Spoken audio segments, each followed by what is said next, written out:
سورۃ الحاقہ، سورۃ الحاقہ، سورہ حاقہ کا تعارف۔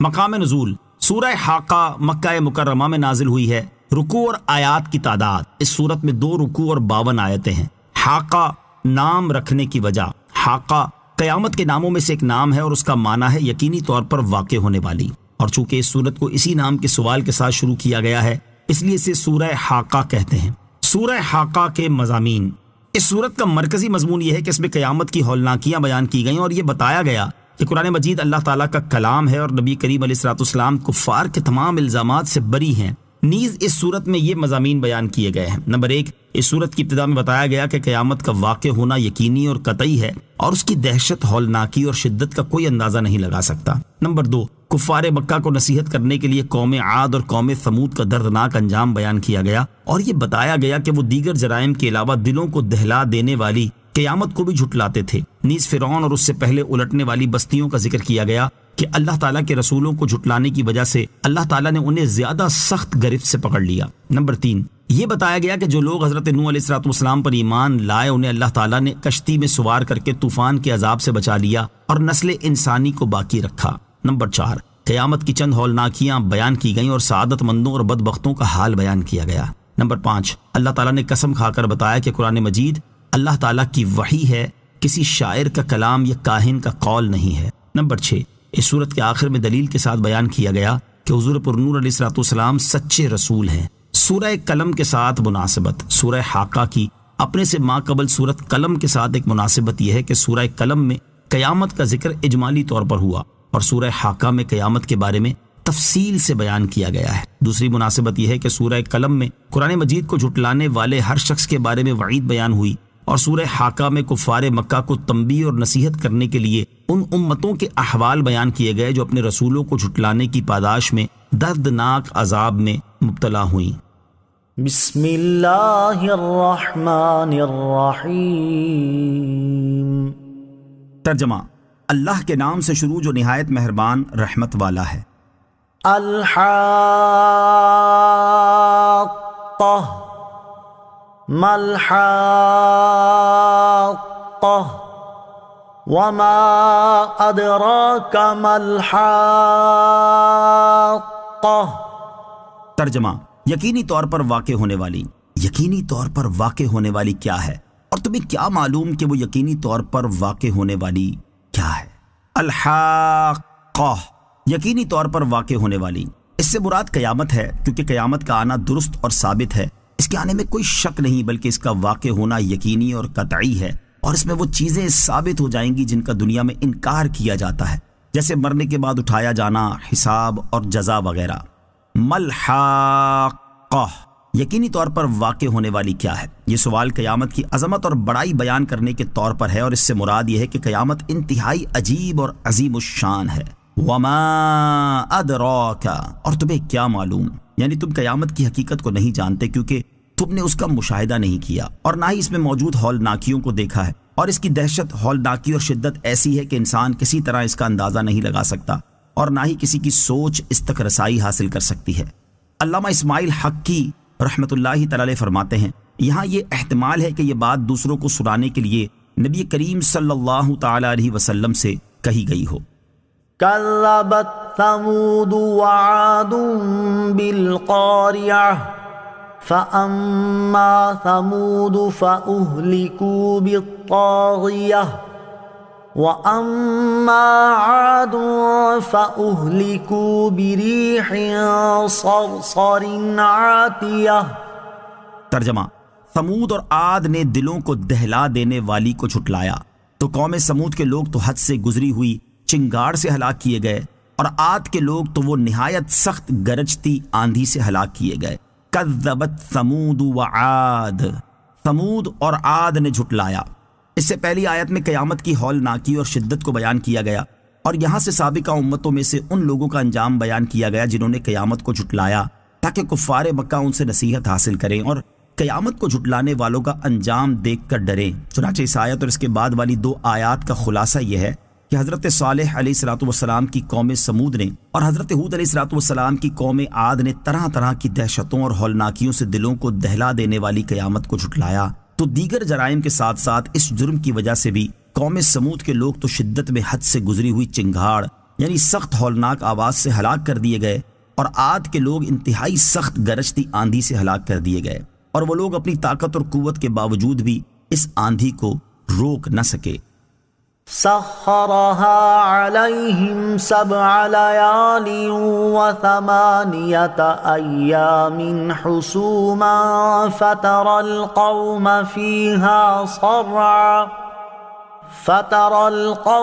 فيها صرعا كأنهم أعجاز نخل خاوية فهل ترى لهم من باقية۔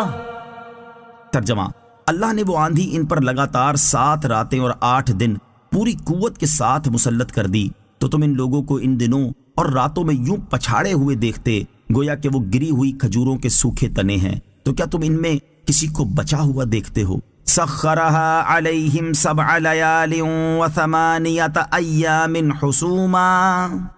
اللہ نے وہ آندھی ان پر لگاتار 7 راتیں اور 8 دن پوری قوت کے ساتھ مسلط کر دی۔ اس آیت اور اس کے بعد والی آیت کا خلاصہ یہ ہے کہ اللہ تعالیٰ نے اپنی قدرت سے قوم عاد پر ماہ شوال کے آخر میں اور انتہائی تیز سردی کے موسم میں ایک بت سے دوسرے بت تک لگاتار 7 راتیں اور 8 دن وہ آندھی پوری قوت کے ساتھ مسلط کر دی۔ تو اے مخاطب، اگر تم اس واقعے کے وقت وہاں موجود ہوتے تو ان لوگوں کے ان دنوں اور راتوں میں پچھاڑے ہوئے دیکھتے، اور ہلاک ہونے کے بعد وہ لوگ ایسے معلوم ہوتے تھے جیسے وہ کھجور کے گرے ہوئے سوکھے تنے ہیں۔ تو کیا تم ایمان والوں کے علاوہ ان میں سے کسی چھوٹے بڑے مرد یا عورت کو بچا ہوا دیکھتے ہو؟ کہا گیا ہے کہ 8ویں روز جب صبح کو وہ سب لوگ ہلاک ہو گئے تو ہواؤں نے انہیں اڑا کر سمندر میں پھینک دیا اور ان میں سے ایک بھی باقی نہ رہا۔ وجاء فرعون ومن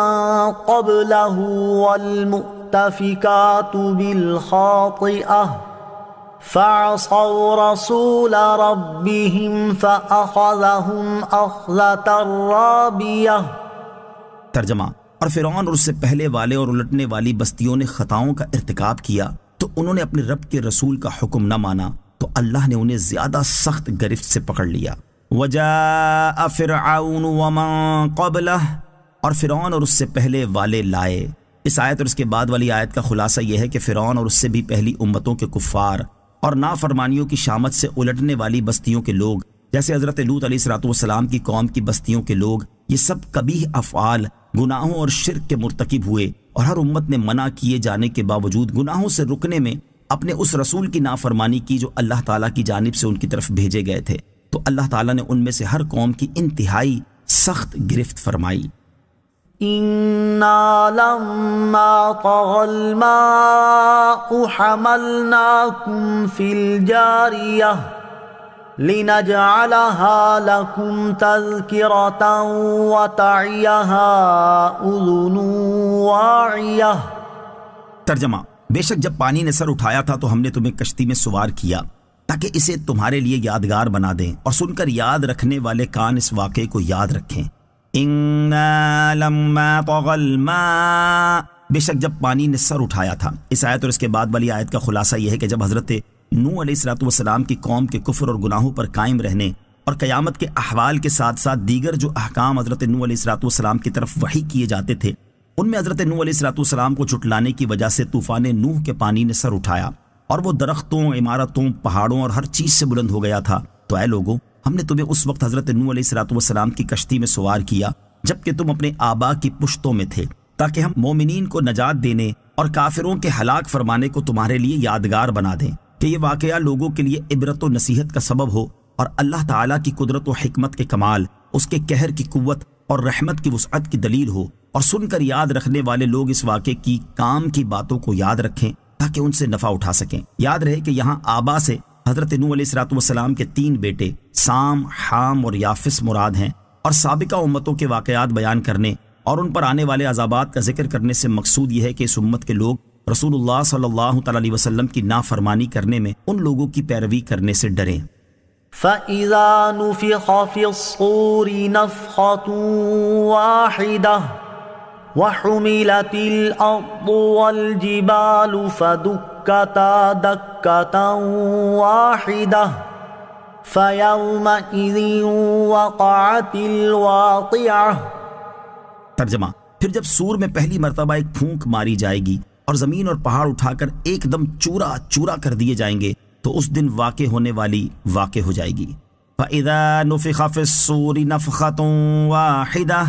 پھر جب سور میں ایک پھونک ماری جائے گی۔ اس صورت کی ابتدائی آیات میں قیامت اور اس کی ہولناکیوں کا اجمالی ذکر ہوا، اور اب یہاں سے قیامت کے احوال کی تفصیل بیان کی جا رہی ہے، اور اس کی ابتدا قیامت قائم ہوتے وقت کے واقعات سے کی گئی ہے۔ چنانچہ اس آیت اور اس کے بعد والی 2 آیات میں ارشاد فرمایا کہ پھر جب سور میں پہلی مرتبہ ایک پھونک ماری جائے گی اور زمین اور پہاڑ اپنی جگہوں سے اٹھا کر ایک دم چورا چورا کر دیے جائیں گے تو اس دن وہ قیامت قائم ہو جائے گی جس کا تم سے وعدہ کیا گیا ہے۔ وانشقت السماء فهي يومئذ واهية والملك على أرجائها وَيَحْمِلُ عَرْشَ رَبِّكَ فَوْقَهُمْ يَوْمَئِذٍ ثَمَانِيَةٌ۔ ترجمہ: اور آسمان پھٹ جائے گا تو اس دن وہ بہت کمزور ہوگا اور فرشتے اس کے کناروں پر کھڑے ہوں گے، اور اس دن 8 فرشتے تمہارے رب کا عرش اپنے اوپر اٹھائیں گے۔ وَانشَقَّتِ السَّمَاءُ، اور آسمان پھٹ جائے گا۔ اس آیت اور اس کے بعد والی آیت کا خلاصہ یہ ہے کہ قیامت کے دن کی ہولناکی سے آسمان پھٹ جائے گا، تو ابھی اس قدر مضبوط اور مستحکم ہونے کے باوجود اس دن آسمان انتہائی ضعیف اور کمزور ہوگا، اور جن فرشتوں کا مسکن آسمان ہے وہ اس کے پھٹنے کے بعد اس کے کناروں پر کھڑے ہو جائیں گے، پھر اللہ تعالیٰ کے حکم سے اتر کر زمین کا احاطہ کر لیں گے، اور اس دن 8 فرشتے تمہارے رب عز و جل کا عرش اپنے سروں کے اوپر اٹھائیں گے۔ حضرت ابن اسحاق رحمۃ اللہ تعالی فرماتے ہیں، ہمیں یہ حدیث پہنچی ہے کہ عرش اٹھانے والے فرشتے آج کل 4 ہیں، اور قیامت کے دن ان کی تائید کے لیے 4 کا اور اضافہ کیا جائے گا، تو اس طرح 8 ہو جائیں گے۔ حضرت عبداللہ ابن عباس رضی اللہ تعالیٰ عنہما سے مروی ہے کہ 8 فرشتوں سے فرشتوں کی 8 صفیں مراد ہیں، جن کی تعداد اللہ تعالیٰ ہی جانتا ہے۔ يَوْمَئِذٍ تُعْرَضُونَ لَا تَخْفَى مِنكُمْ خَافِيَةٌ۔ ترجمہ: اس دن تم سب اس حال میں پیش کیے جاؤ گے کہ تم میں سے کسی کی کوئی پوشیدہ حالت چھپ نہ سکے گی۔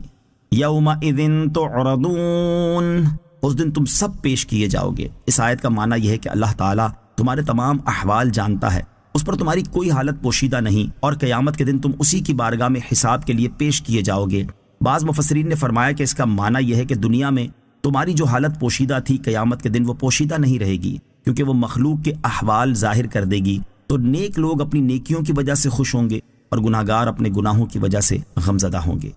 اپنے اعمال کا محاسبہ اور اخروی حساب کی تیاری کرنے کی ترغیب۔ اس آیت میں دنیا میں ہی اپنے اعمال کا محاسبہ کر لینے اور قیامت کے دن اللہ تعالیٰ کی بارگاہ میں ہونے والے حساب کی تیاری کر لینے کی بھی ترغیب ہے۔ اسی چیز کا حکم دیتے ہوئے ایک اور مقام پر اللہ تعالیٰ ارشاد فرماتا ہے، یا ایھا الذین آمنوا اتقوا اللہ ولتنظر نفس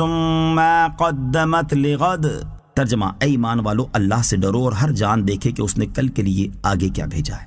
اور اپنے حساب کے معاملے میں لوگوں کا حال بیان کرتے ارشاد فرماتا ہے، اقترب للناس حسابهم وهم فی غفلۃ معرضون۔ ترجمہ: لوگوں کا حساب قریب آ گیا اور وہ غفلت میں منہ پھیرے ہوئے ہیں۔ اور قیامت کے دن حساب کے معاملات اور لوگوں کی جزا کے بارے میں بیان کرتے ہوئے ارشاد فرماتا ہے، وَعُرِضُوا عَلَىٰ رَبِّكَ صَفًّا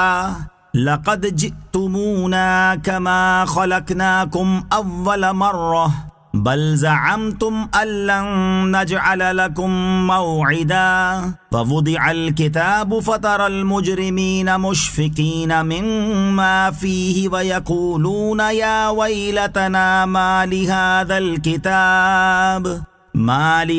الكتاب لا يغادر صغيرة ولا كبيرة إلا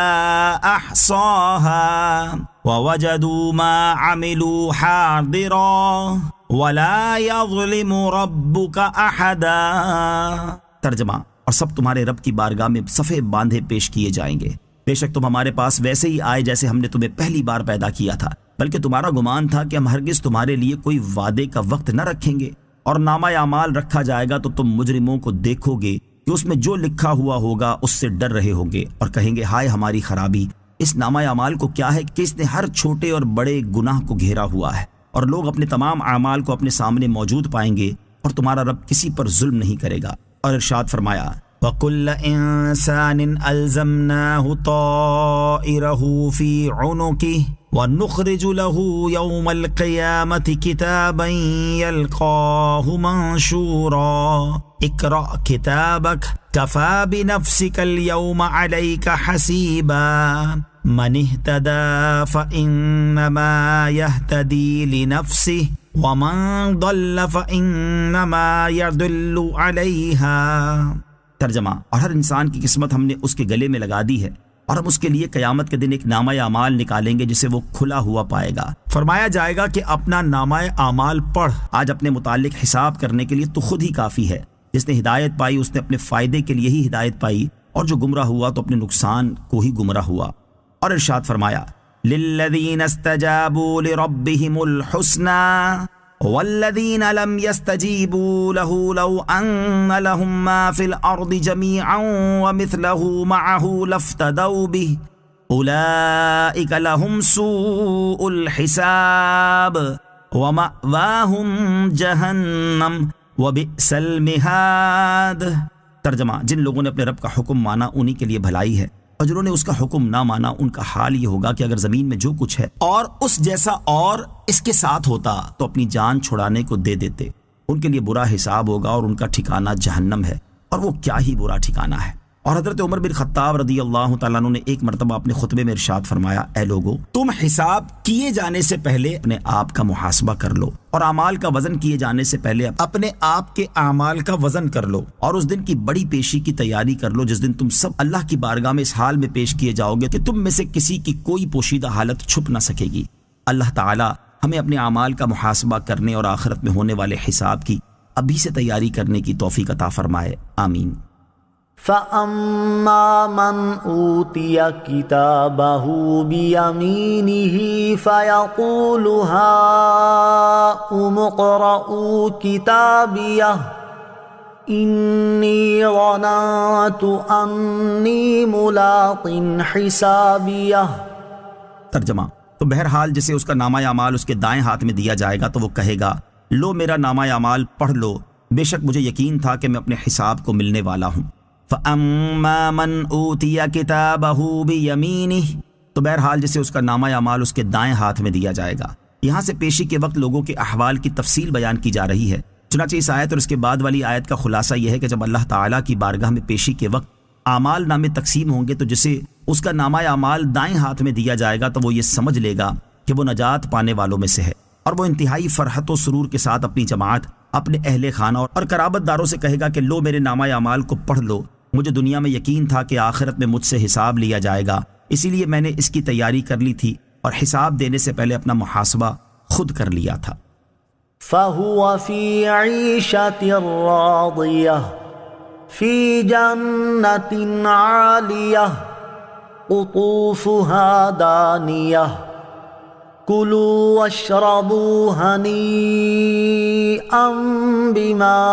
أَسْلَفْتُمْ فِي الْأَيَّامِ الْخَالِيَةِ۔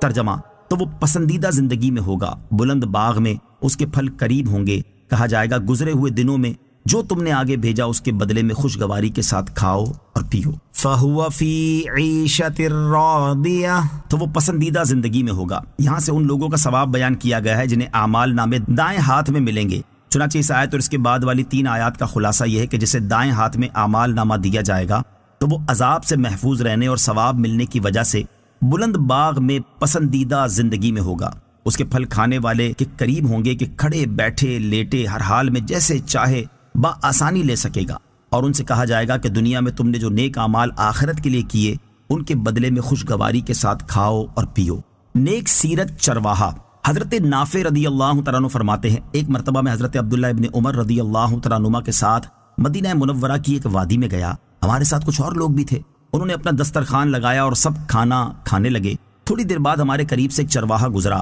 حضرت عبداللہ ابن عمر رضی اللہ تعالیٰ عنہ نے اس سے فرمایا، آئیے آپ بھی ہمارے ساتھ کھانا تناول فرمائیے۔ چرواہے نے جواب دیا، میرا روزہ ہے۔ آپ رضی اللہ تعالیٰ عنہ نے اس سے فرمایا، تم اس شدید گرمی کے عالم میں سارا دن جنگل میں بکریاں چراتے اور اتنی مشقت کا کام کرتے ہو اور پھر بھی تم نے نفلی روزہ رکھا ہوا ہے، کیا تم پر نفلی روزہ رکھنا ضروری ہے؟ یہ سن کر وہ چرواہا کہنے لگا، حضور کیا وہ وقت آ گیا جس کے بارے میں قرآن پاک میں فرمایا گیا کہ کلوا واشربوا ہنیئا بما اسلفتم فی الایام الخالیہ۔ ترجمہ، کہا جائے گا گزرے ہوئے دنوں میں جو تم نے آگے بھیجا اس کے بدلے میں خوشگواری کے ساتھ کھاؤ اور پیو۔ حضرت عبداللہ ابن عمر رضی اللہ تعالیٰ عنہما اس چرواہے کی باتیں سن کر بڑے حیران ہوئے اور اس سے فرمانے لگے، تم ہمیں ایک بکری فروخت کر دو، ہم اسے ذبح کریں گے، تمہیں اس کا گوشت بھی کھلائیں گے اور بکری کی مناسب قیمت بھی دیں گے۔ آپ رضی اللہ تعالیٰ عنہ کی یہ بات سن کر وہ چرواہا عرض گزار ہوا، حضور یہ بکریاں میری ملکیت میں نہیں بلکہ یہ میرے آقا کی ہیں، میں تو غلام ہوں، میں انہیں کیسے فروخت کر سکتا ہوں؟ آپ رضی اللہ تعالیٰ عنہ اس کی امانت داری سے بہت متاثر ہوئے اور ہم سے فرمایا، یہ بھی تو ممکن تھا کہ یہ چرواہا ہمیں بکری بیچ دیتا اور جب اس کا آقا پوچھتا تو جھوٹ بول دیتا کہ بکری کو بھیڑیا کھا گیا ہے، لیکن دیکھو یہ کتنا امین اور متقی چرواہا ہے۔ چرواہے نے بھی یہ بات سن لی، اس نے آسمان کی طرف انگلی اٹھائی اور یہ کہتے ہوئے وہاں سے چلا گیا، اگرچہ میرا آقا مجھے نہیں دیکھ رہا لیکن میرا پروردگار عز و جل تو مجھے دیکھ رہا ہے، میرا رب عز و جل تو میرے ہر فعل سے باخبر ہے۔ حضرت عبداللہ ابن عمر رضی اللہ تعالیٰ عنہما اس چرواہے کی باتوں اور نیک سیرت سے بہت متاثر ہوئے اور آپ رضی اللہ تعالیٰ عنہ اس چرواہے کے مالک کے پاس پہنچے اور اس نیک چرواہے کو خرید کر آزاد کر دیا اور ساری بکریاں بھی خرید کر اس چرواہے کو تحفے میں دے دیں۔ وَأَمَّا مَنْ أُوتِيَ كِتَابَهُ بِشِمَالِهِ فَيَقُولُ يَا لَيْتَنِي لَمْ أُوتَ كِتَابِيَهْ وَلَمْ أَدْرِ مَا حِسَابِيَهْ يَا لَيْتَهَا كَانَتِ الْقَاضِيَةَ مَا أَغْنَى عَنِّي مَالِيَهْ ہلک عنی سلطانیہ۔ ترجمہ، اور رہا وہ جسے اس کا نامہ اعمال اس کے بائیں ہاتھ میں دیا جائے گا تو وہ کہے گا، اے کاش کہ مجھے میرا نامہ اعمال نہ دیا جاتا اور میں نہ جانتا کہ میرا حساب کیا ہے، اے کاش کہ دنیا کی موت ہی میرا کام تمام کر دینے والی ہو جاتی، میرا مال میرے کچھ کام نہ آیا، میرا سب زور جاتا رہا۔ وَأَمَّا مَنْ أُوتِيَ كِتَابَهُ بِشِمَالِهِ، اور رہا وہ جسے اس کا نامہ اعمال اس کے بائیں ہاتھ میں دیا جائے گا۔ سعادت مندوں کا حال بیان کرنے کے بعد اب بدبختوں کا حال بیان کیا جا رہا ہے۔ چنانچہ اس آیت اور اس کے بعد والی 4 آیات کا خلاصہ یہ ہے کہ جس کا نامہ اعمال بائیں ہاتھ میں دیا جائے گا تو وہ جب اپنے نامہ اعمال کو دیکھے گا اور اس میں اپنے برے اعمال لکھے ہوئے پائے گا تو شرمندہ اور رسوا ہو کر کہے گا، اے کاش کہ مجھے میرا نامہ اعمال نہ دیا جاتا اور میں نہ جانتا کہ میرا حساب کیا ہے، اے کاش کہ دنیا کی موت ہی ہمیشہ کے لیے میری زندگی ختم کر دیتی اور مجھے حساب کے لیے نہ اٹھایا جاتا اور اپنا اعمال نامہ پڑھتے وقت مجھے یہ ذلت و رسوائی پیش نہ آتی، میرا وہ مال جو میں نے دنیا میں جمع کیا تھا میرے کچھ کام نہ آیا اور وہ ذرا سا بھی میرا عذاب ٹال نہ سکا، میرا سب زور جاتا رہا اور میں ذلیل و محتاج ہو کر رہ گیا۔ حضرت عبداللہ ابن عباس رضی اللہ تعالی عنہما فرماتے ہیں کہ اس سے اس کی مراد یہ ہوگی کہ دنیا میں جو حجتیں میں کیا کرتا تھا وہ سب باطل ہو گئیں۔ خذوه فغلوه ثم الجحیم صلوه ثم في سلسلة ذرعها 70 ذراعا فاسلكوه۔ ترجمہ، فرشتوں کو حکم ہوگا اسے پکڑو، پھر اسے توق ڈالو، پھر اسے بھڑکتی آگ میں داخل کرو، پھر ایسی زنجیر میں جکڑ دو جس کی لمبائی 70 ہاتھ ہے۔ خذوہ فغلوہ، فرشتوں کو حکم ہوگا اسے پکڑو پھر اسے توق ڈالو۔ اس آیت اور اس کے بعد والی 2 آیات کا خلاصہ یہ ہے کہ اس کے بعد اللہ تعالیٰ جہنم کے خازنوں کو حکم دے گا کہ تم اپنے رب عز و جل کے اس نافرمان کو پکڑ لو، پھر اس کے ہاتھ اس کی گردن سے ملا کر توق میں باندھ دو، پھر اسے بھڑکتی آگ میں داخل کر دو تاکہ اس کی جزا اس کے گناہ کے مطابق ہو، پھر ایسی زنجیر کو جس کی لمبائی فرشتوں کے ہاتھ سے 70 ہاتھ ہے اس میں اس طرح داخل کر دو جیسے کسی چیز میں ڈوری داخل کی جاتی ہے۔ انہ کان لا یؤمن باللہ العظیم ولا یحض علی طعام المسکین۔ ترجمہ، بے شک وہ عظمت والے اللہ پر ایمان نہ لاتا تھا اور مسکین کو کھانا دینے کی ترغیب نہیں دیتا تھا۔ انہ کان لا یؤمن باللہ العظیم، بے شک وہ عظمت والے اللہ پر ایمان نہ لاتا تھا۔ اس آیت اور اس کے بعد والی آیت کا خلاصہ یہ ہے کہ اسے یہ شدید عذاب اس لیے دیا جائے گا کہ وہ دنیا میں اللہ تعالیٰ کے ساتھ کفر کرتا تھا اور اس کی عظمت و وحدانیت کا اعتقاد نہ رکھتا تھا، اور وہ اپنے کفر کے ساتھ ساتھ نہ اپنے نفس کو، نہ اپنے اہل خانہ کو اور نہ دوسروں کو مسکین کو کھانا دینے کی ترغیب دیتا تھا۔ حضرت عبداللہ بن احمد نصفی رحمۃ اللہ تعالی فرماتے ہیں اس میں اشارہ ہے کہ وہ مرنے کے بعد اٹھائے جانے کا قائل نہ تھا، کیونکہ مسکین کو کھانا دینے والا مسکین سے تو کسی بدلے کی امید رکھتا ہی نہیں، بلکہ محض اللہ تعالیٰ کی رضا اور ثواب آخرت کی امید پر مسکین کو دیتا ہے، اور جو مرنے کے بعد اٹھائے جانے اور آخرت پر ایمان ہی نہ رکھتا ہو تو اسے مسکین کو کھلانے کی کیا غرض ہے؟ مسکین کو کھانا کھلانے کی ترغیب، اس سے معلوم ہوا کہ مسکین کو کھانا کھلانے اور اس کی ترغیب دینے کی بہت اہمیت ہے، اور اسے محروم کرنا جرم عظیم ہے۔ مسکین وہ شخص ہے جس کے پاس کچھ نہ ہو، یہاں تک کہ کھانے اور بدن چھپانے کے لیے اس کا محتاج ہے کہ لوگوں سے سوال کرے، اور اس کے لیے سوال کرنا حلال ہے۔ مسکین کو کھانا کھلانے کا ثواب بہت زیادہ ہے، چنانچہ اللہ تعالیٰ اپنے نیک بندوں کا وصف بیان کرتے ہوئے ارشاد فرماتا ہے وَيُطْعِمُونَ الطَّعَامَ عَلَى حُبِّهِ مِسْكِينًا وَيَتِيمًا وَأَسِيرًا إِنَّمَا نُطْعِمُكُمْ لِوَجْهِ اللَّهِ لَا نُرِيدُ مِنكُمْ جَزَاءً وَلَا شُكُورًا۔ ترجمہ، اور وہ اللہ کی محبت میں مسکین اور یتیم اور قیدی کو کھانا کھلاتے ہیں۔ ہم تمہیں خاص اللہ تعالیٰ کی رضا کے لیے کھانا کھلاتے ہیں، ہم تم سے نہ کوئی بدلہ چاہتے ہیں اور نہ شکریہ۔ اور ارشاد فرمایا فَلَقْتَحَمَ الْعَقَبَةَ وَمَا أَدْرَاكَ مَا الْعَقَبَةُ فَكُّ رَقَبَةٍ أَوْ إِطْعَامٌ فِي يَوْمٍ ذِي مَسْغَبَةٍ يَتِيمًا ذَا مَقْرَبَةٍ أَوْ مِسْكِينًا ذَا مَتْرَبَةٍ ثم كان من الذين آمنوا وتواصوا بالصبر وتواصوا بالمرحمة أولئك أصحاب الميمنة۔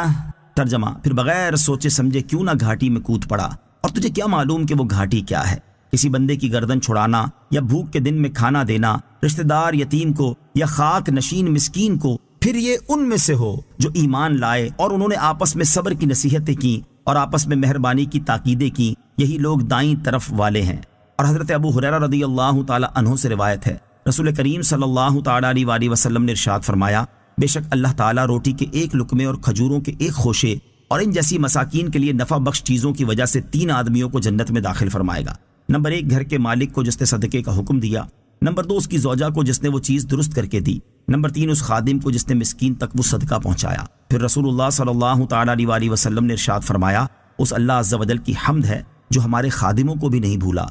خیال رہے کہ فی زمانہ ہر بھکاری اور مانگنے والے کو نہیں دینا چاہیے، بلکہ جو واقعی اس حالت کو پہنچا ہو کہ شرعی طور پر اس کے لیے سوال کرنا جائز ہو جائے، اسے مانگنے پر دینا چاہیے۔ فتاوی رضویہ میں مذکور مسئلے کا خلاصہ یہ ہے کہ جو تندرست ہو اور کمانے پر قادر ہو تو اسے جانتے بوجھتے بھیک دینا ناجائز ہے، اور اس کی وجہ یہ ہے کہ دینے والے اس کے سوال پر جو کہ اس کے لیے حرام تھا بھیک دے کر اس کی مدد کرتے ہیں۔ اگر لوگ اسے نہ دے تو وہ مجبور ہو جائیں گے اور کمانے کی کوشش کریں گے۔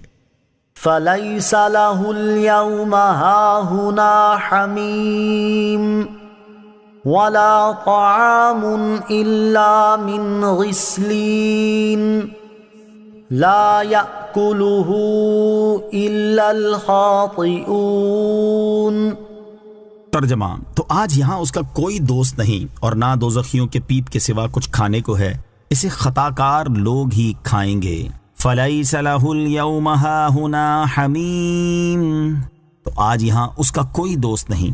اس آیت اور اس کے بعد والی 2 آیات کا خلاصہ یہ ہے کہ قیامت کے دن پکڑنے اور توق ڈالے جانے کی جگہ پر کافر کا کوئی دوست نہیں جو اسے کچھ نفع پہنچائے یا اس کی شفاعت کرے، اور نہ اس کے لیے دوزخیوں کے پیپ کے سوا کچھ کھانے کو ہے، اور اس پیپ کو کفار ہی کھائیں گے جو کہ خطاکار ہیں۔ جہنمیوں کی پیپ کی کیفیت۔ قیامت کے دن کفار کا کوئی دوست نہ ہونے کے بارے میں ایک اور مقام پر اللہ تعالیٰ ارشاد فرماتا ہے، مَا لِلظَّالِمِينَ مِنْ حَمِيمٍ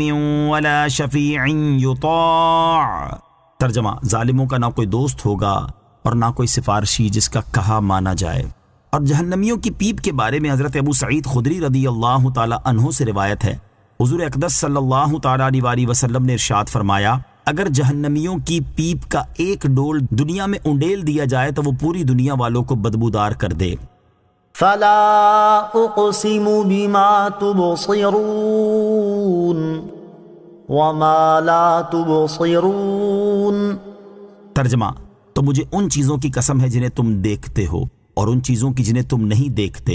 فَلَا أُقْسِمُ بِمَا تُبْصِرُونَ، تو مجھے ان چیزوں کی قسم ہے جنہیں تم دیکھتے ہو۔ قیامت کے واقع ہونے اور سعادت مندوں اور بدبختوں کے احوال بیان کرنے کے بعد اب یہاں سے قرآن پاک کی عظمت و شان بیان کی جا رہی ہے۔ چنانچہ اس آیت اور اس کے بعد والی آیت میں ارشاد فرمایا کہ مشرکین قرآن پاک کے بارے میں جو کہتے ہیں وہ ہرگز درست نہیں۔ مجھے ان چیزوں کی قسم ہے جنہیں تم دیکھتے ہو اور ان چیزوں کی قسم ہے جنہیں تم نہیں دیکھتے۔ یہاں ما تبصرون اور ما لا تبصرون کی تفسیر میں مفسرین کے مختلف اقوال ہیں۔ نمبر 1، ان سے مراد یہ ہے کہ تمام مخلوقات کی قسم جنہیں تم دیکھ سکتے ہو اور جنہیں تم نہیں دیکھ سکتے۔ نمبر 2، ما تبصرون سے دنیا اور ما لا تبصرون سے آخرت مراد ہے۔ نمبر 3، ما تبصرون سے مراد وہ چیزیں ہیں جو زمین کے اوپر موجود ہیں، اور ما لا تبصرون سے وہ چیزیں مراد ہیں جو زمین کے اندر موجود ہیں۔ نمبر 4، ما تبصرون سے اجسام مراد ہیں اور ما لا تبصرون سے روحیں مراد ہیں۔ نمبر 5، ما تبصرون سے ظاہری نعمتیں مراد ہیں اور ما لا تبصرون سے باطنی نعمتیں مراد ہیں۔ ان کی تفسیر میں مفسرین کے اور بھی قول ہیں، اور یہ بھی ہو سکتا ہے کہ سارے ہی معنی مراد ہوں۔ إنه لقول رسول كريم وما هو بقول شاعر قليلا ما تؤمنون ولا بقول كاهن قليلا ما تذكرون تنزيل من رب العالمين۔ ترجمہ، بے شک یہ قرآن ضرور ایک معزز رسول سے باتیں ہیں اور وہ کسی شاعر کی بات نہیں ہے، تم بہت کم یقین رکھتے ہو، اور نہ کسی کاہن کی بات ہے، تم بہت کم نصیحت مانتے ہو۔ یہ قرآن سارے جہانوں کے رب کی طرف سے اتارا ہوا ہے۔ انہ لقول رسول کریم، بے شک یہ قرآن ضرور ایک کرم والے رسول سے باتیں ہیں۔ اس آیت اور اس کے بعد والی 3 آیات کا خلاصہ یہ ہے کہ اللہ تعالیٰ نے دیکھی جانے والی اور نہ دیکھی جانے والی چیزوں کی قسم ذکر فرما کر ارشاد فرمایا کہ بے شک یہ قرآن ایک کرم والے رسول محمد مصطفیٰ صلی اللہ تعالیٰ علیہ وآلہ وسلم سے وہ باتیں ہیں جو ان کے رب عز و جل نے فرمائیں، اور قرآن کسی شاعر کی بات نہیں ہے، جیسا کہ کفار کہتے ہیں تم بالکل بے ایمان ہو اور اتنا بھی نہیں سمجھتے کہ قرآن نہ شعر ہے نہ اس میں شعریت کی کوئی بات پائی جاتی ہے، اور قرآن نہ کسی کاہن کی بات ہے، جیسا کہ تم میں سے بعض کافر اللہ تعالیٰ کی اس کتاب کے بارے میں کہتے ہیں تم بہت کم نصیحت مانتے ہو، نہ اس کتاب کی ہدایات کو دیکھتے ہو، نہ اس کی تعلیموں پر غور کرتے ہو، اس میں کیسی روحانی تعلیم ہے، اور نہ اس کی فصاحت و بلاغت اور بے مثال اعجاز پر غور کرتے ہو، جو یہ سمجھ سکو کہ یہ کلام سارے جہانوں کے رب عز و جل کی طرف سے اتارا ہوا ہے۔ وَلَوْ تَقَوَّلَ عَلَيْنَا بَعْضَ الْأَقَاوِيلِ لَأَخَذْنَا مِنْهُ بِالْيَمِينِ ثُمَّ لَقَطَعْنَا مِنْهُ الْوَتِينَ فَمَا مِنْكُمْ مِنْ أَحَدٍ عَنْهُ حَاجِزِينَ وَإِنَّهُ لَتَذْكِرَةٌ لِّلْمُتَّقِينَ۔ ترجمہ، اور اگر وہ ایک بات بھی خود بنا کر ہمارے اوپر لگا دیتے تو ضرور ہم ان سے قوت کے ساتھ بدلہ لیتے، پھر ان کی دل کی رگ کاٹ دیتے، پھر تم میں کوئی ان سے روکنے والا نہ ہوتا، اور بے شک یہ قرآن ڈر والوں کے لیے ضرور نصیحت ہے۔ وَلَوْ تَقَوَّلَ عَلَيْنَا بَعْضَ الْأَقَاوِيلِ، اور اگر وہ ایک بات بھی خود بنا کر ہمارے اوپر لگا دیتے۔ اس آیت اور اس کے بعد والی 3 آیات میں ارشاد فرمایا کہ سارا قرآن اپنی طرف سے بنا لینا تو دور کی بات ہے، اگر بالفرض میرے حبیب صلی اللہ تعالیٰ علیہ وآلہ وسلم ایک بات بھی خود سے بنا کر ہمارے اوپر لگا دیتے جو ہم نے نہ فرمائی ہوتی، یا ہم نے وہ بات کہنے کی انہیں اجازت نہ دی ہوتی، تو ضرور ہم ان سے قوت اور قدرت کے ساتھ بدلہ لیتے، پھر ان کی دل کی رگ کاٹ دیتے، جس کے کاٹتے ہی موت واقع ہو جاتی ہے، پھر تم میں سے کوئی ہمیں ان سے بدلہ لینے سے روکنے والا نہ ہوتا۔ خلاصہ یہ ہے کہ اے کافروں، سید المرسلین صلی اللہ تعالیٰ علیہ وآلہ وسلم تمہاری وجہ سے اللہ تعالیٰ کی طرف جھوٹی بات منسوب نہیں کر سکتے، حالانکہ وہ جانتے ہیں کہ جو ایسا کرے گا اللہ تعالیٰ اسے سزا دے گا، اور اللہ تعالیٰ کی دی ہوئی سزا دور کرنے پر کوئی بھی قادر نہیں۔ یہ آیات مبارکہ سرکار دو عالم صلی اللہ تعالیٰ علیہ وآلہ وسلم کے کمال صدق اور بارگاہ خداوندی میں نہایت درجے قابل اعتماد ہونے کی دلیل ہیں۔ وَإِنَّهُ لَتَذْكِرَةٌ لِّلْمُتَّقِينَ، اور بے شک یہ قرآن ڈر والوں کے لیے ضرور نصیحت ہے، یعنی بے شک یہ قرآن ان لوگوں کے لیے نصیحت ہے جو اللہ تعالیٰ کے فرائض کی بجا آوری کر کے اور اس کی نافرمانیاں چھوڑ کر اللہ تعالیٰ کے عذاب سے ڈرتے ہیں، کیونکہ یہی لوگ اس کی نصیحتوں سے فائدہ اٹھاتے ہیں۔ وَإِنَّا لَنَعْلَمُ أَنَّ مِنكُم